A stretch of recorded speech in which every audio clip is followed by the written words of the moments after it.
Ligado na cidade. Hoje é dia da Patrícia Rossi, nossa colunista às terças-feiras, que vem sempre para dar uma leveza para o nosso programa, porém, final de março, né, Paty? Seja bem-vindo, uma ótima tarde.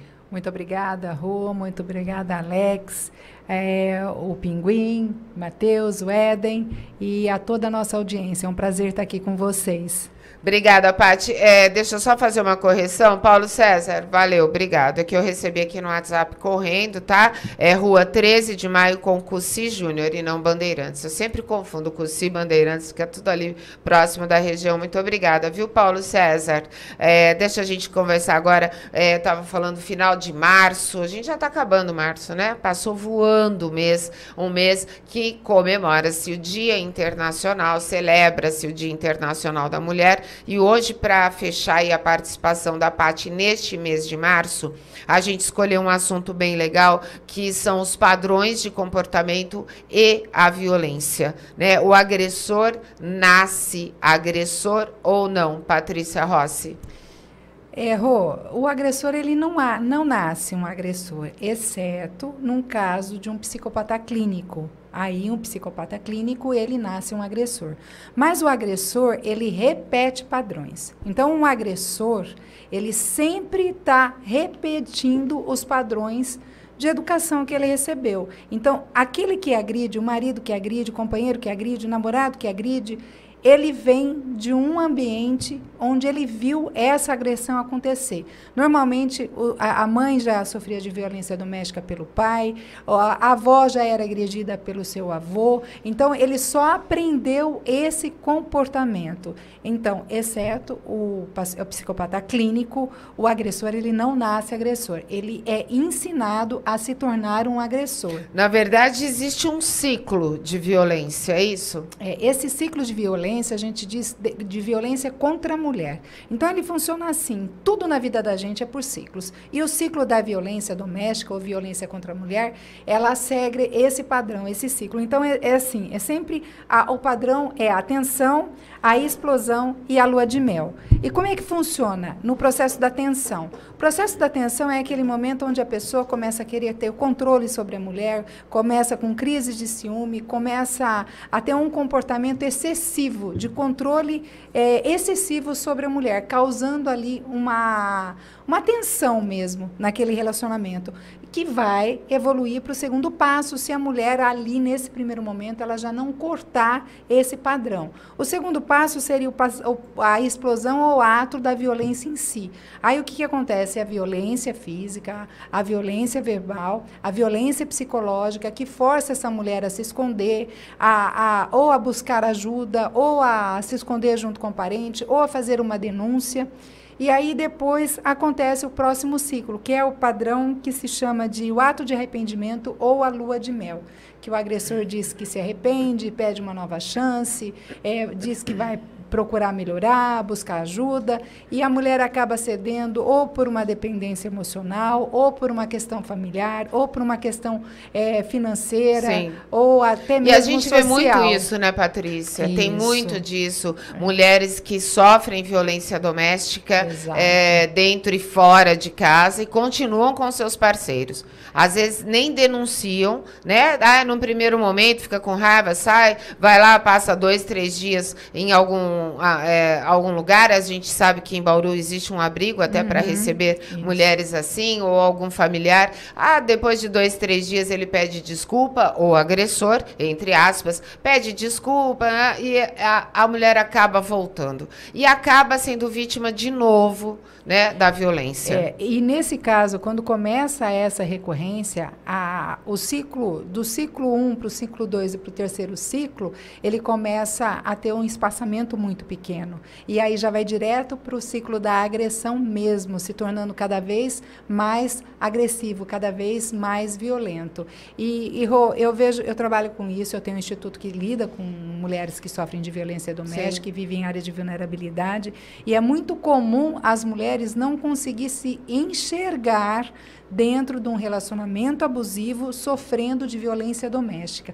Primeiro, ela não consegue se ver dentro desse ciclo. Ela acredita sinceramente, fielmente, que é uma fase, que isso vai passar, que ele não é um agressor contumaz, que ele não é violento. Tem casos que a pessoa ela evolui para o óbito devido a uma violência, né, muito efetiva, vamos dizer. Ela acaba indo para óbito. Mas o primeiro passo é a pessoa se enxergar dentro desse processo, e é o mais difícil. E quando ela consegue se enxergar vivendo dentro desse ciclo da violência, ela tem que passar para o segundo ciclo, que também é o difícil, que é a questão do cultural, como ela, sendo uma mulher agredida, é vista pela sociedade, porque a sociedade ainda atribui à mulher o papel da vítima, mas ela é responsável por ela estar vivendo aquela agressão. Então, tem todos esses ciclos que tem que ser quebrado. Paty, só deixa eu pegar esse gancho aí. Você falou em psicopatia em algum momento. O Éden vai participar com a gente também, rapidinho. Você falou em psicopatia. Rapidinho, eu estou pedindo um tempinho só, Éden. Hoje eu estava vindo aqui para a rádio e estava ouvindo entrevistas sobre aquele adolescente de 13 anos que ontem entrou na escola estadual em São Paulo, esfaqueou uma professora de 71 anos de idade, e a professora veio a óbito. E alguns especialistas estavam falando em psicopatia, que existe um histórico familiar, um histórico de violência por trás do que este garoto, é uma criança ainda, 13 anos, existe um histórico por trás dele para que ele possa ter agido desta maneira e já comunicado, ele avisou com antecedência. Trazendo aí para o assunto que a gente está tratando aqui de mulheres, muitas mulheres são praticamente avisadas pelos maridos, né? Elas sabem, elas têm noção de que elas vão ser agredidas. Esse garoto de 13 anos, ele ainda, segundo os especialistas, não possuía o filtro ético, o filtro da ética, que você vai conseguir a partir da juventude, dos 18 anos de idade, e que a psicopatia não tem cura. No caso destes agressores de mulheres, nós estamos tratando também com psicopatas sem cura? Olha, é difícil. A psicopatia clínica, ela só é validada por um psiquiatra. Só o psiquiatra pode validar o psicopata clínico. Mas o psicopata clínico, ele tem alguns comportamentos que deixa claro a psicopatia dele. Ele não tem empatia nenhuma. Né? Ele não tem empatia. Ele é uma pessoa que ele pode ver a pior situação acontecendo, ele não tem nenhuma manifestação Sim. de amor. Então, tem alguns sinais da psicopatia clínica. A psicopatia comportamental, ela tem sim cura, porque a psicopatia comportamental, ela está ancorada dentro do ciclo de violência. E esse adolescente, ele pode sim ser um psicopata comportamental que veio de um lar onde houve uma agressão muito violenta, inclusive Sim. contra ele, porque quando você está dentro de um lar onde o pai agride a mãe, ele não agride só a mãe. Ele agride os filhos também. E com a mesma violência que ele agride a companheira, ele agride os filhos também.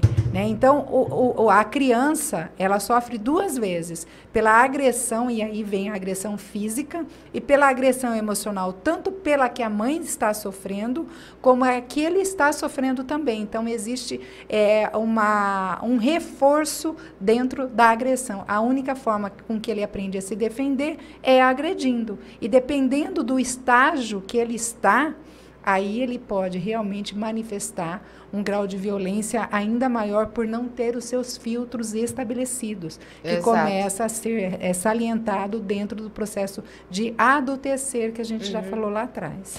Muito bem, com a palavra, doutor Éden Duarte. Olá, Patrícia, boa tarde, prazer conversar contigo. Semana passada estivemos aí conversando pessoalmente, mas essa semana a gente está conversando de maneira remota. Patrícia, esse tema é bastante importante e é uma questão de segurança pública. Infelizmente, o Brasil é um dos países no mundo em que mais ocorrem crimes domésticos. E é claro, por ser uma questão de segurança pública, recai sobre o legislativo, que precisa aperfeiçoar leis. Nós temos a Lei Maria da Penha aí, que é bastante importante, foi bastante importante para tentar reduzir, minimizar este tipo de crime. Também tem o programa Tempo de Despertar. E aí o programa Tempo de Despertar, ele foi criado pelo Ministério Público do Estado de São Paulo, ele existe no país inteiro e cada prefeitura acaba tendo que adotar. Qual é a finalidade desse programa Tempo de Despertar? E aí entra a minha pergunta, tá? Eu sei que o enunciado é grande, mas é importante situar. Bauru não tem esse programa Tempo de Despertar, pelo menos eu pesquisei aqui, tem nas cidades vizinhas de Pederneiras. Tempo de Despertar é um programa criado para os agressores, para que eles reflitam, e a ideia, a finalidade, o objetivo deste tempo de despertar é justamente diminuir ou acabar com a reincidência desses crimes domésticos. E aí a minha pergunta, Patrícia, é possível que um agressor, assim como alguém que tem um problema ligado a drogas, ligado a álcool, ele possa superar essa questão da agressividade e voltar a ter uma vida normal, respeitando as mulheres, respeitando os seus limites, e não mais reincidindo em violência contra a mulher ou violência doméstica? É sempre um prazer falar com você, tanto aqui como virtual. As suas perguntas, elas são sempre muito pertinentes. É possível, sim, desde que não seja um psicopata clínico, né, que a psicopatia clínica ela não tem cura. O agressor, ele tem como ser recuperado, ele tem como sair de um agressor e se tornar uma pessoa que não agride mais. Através de terapia, através até dentro de um psiquiatra que pode ajudar ele, primeiro, para entender se ele está estabilizado ou não, se precisa entrar com uma medicação clínica para ajudar ele a controlar os impulsos deles comportamentais, tanto com o psicólogo, que com sessões de psicologia também ajuda, e com os processos terapêuticos também, que ajuda a praticar a empatia e entender o processo que ele está vivendo, né? Olhar para si, ver da onde veio essa violência, entender que essa violência, ele foi ensinado dessa forma, dessa maneira. Então, tem sim. Eu procurei, confesso para você, Eden, que eu procurei uma estatística em relação à recuperação do agressor, eu não achei, mas eu vou te dar uma estatística que eu vejo dentro do meu próprio consultório, dentro do meu próprio espaço. Eu atendi 5 casais, porque eu tenho um instituto que trabalha com violência doméstica, eu já falei no início, né? Eu atendi 5 casais separadamente durante um período de tempo. Desses 5 casais que eu atendi, eu acompanhei durante um bom tempo 4 casais.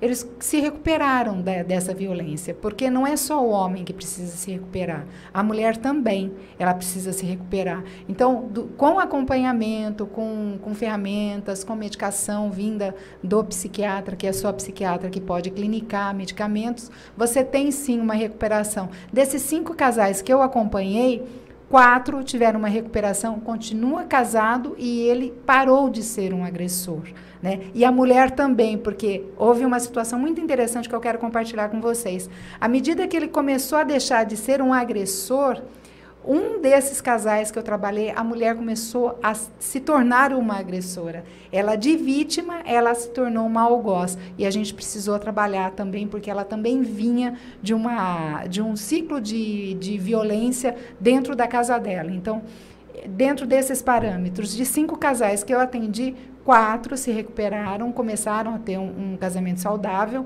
acompanhado, e um casal não teve jeito. Inclusive, eles se separaram e teve até boletim de ocorrência, que foi uma situação muito, muito grave, né? Mas eu acho que é uma métrica interessante. Eu creio na recuperação, sim, e eu vi isso acontecer, né? Pati, é possível reconhecer um potencial agressor? Com toda certeza.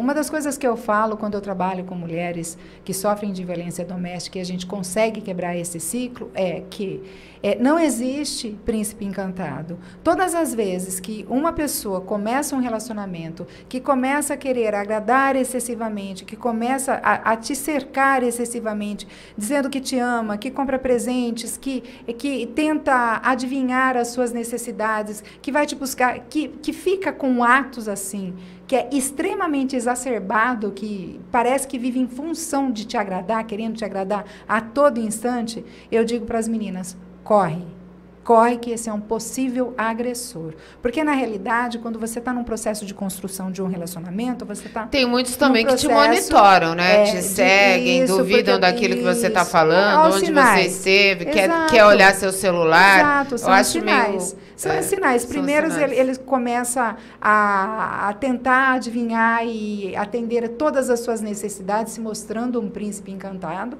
Depois, ele começa a ter crises e explosões de ciúmes, depois ele começa a desconfiar, depois ele começa a te monitorar nas redes sociais, depois ele te impede de chegar perto dos seus familiares, dos seus amigos, vai te cerceando. É um possível agressor. Ele vai se tornar um agressor, ele está no processo de experimentação. Você meio que já respondeu, né, o índice aí de recuperação de um agressor.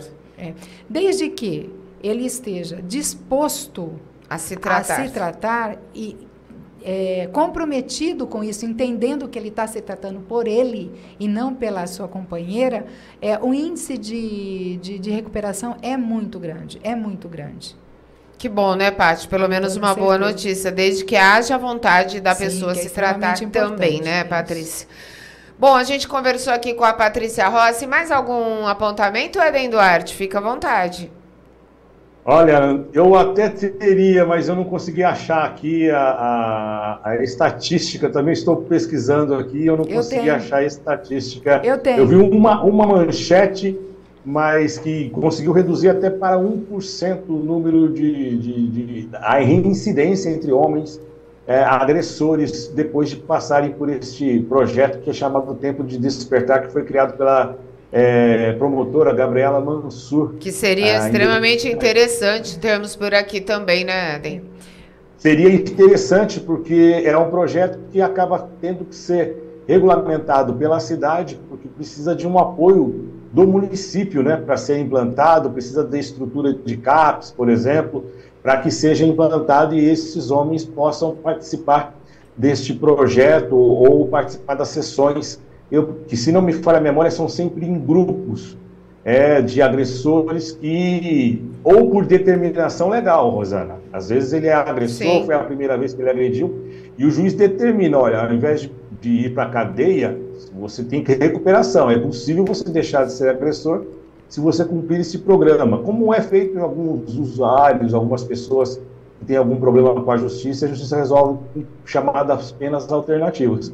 Se de fato reduziu para 1% a reincidência, é sinal que é um projeto vitorioso, deveria ser implementado em todo o país, viu, Rosana? Mas não tem mais perguntas para a Patrícia, não. Muito obrigado pela sua participação, viu? Eu que agradeço. Eu também agradeço, Eden, aí participando hoje conosco, né? Bacana. Paty, deixa seus contatos para quem está nos ouvindo e nos assistindo também. No Instagram, Patrícia Rossi, _oficial. Canal no YouTube, Patrícia Rossi Treinamentos. WhatsApp, 14997740965. Dúvida, pode me chamar que eu te respondo.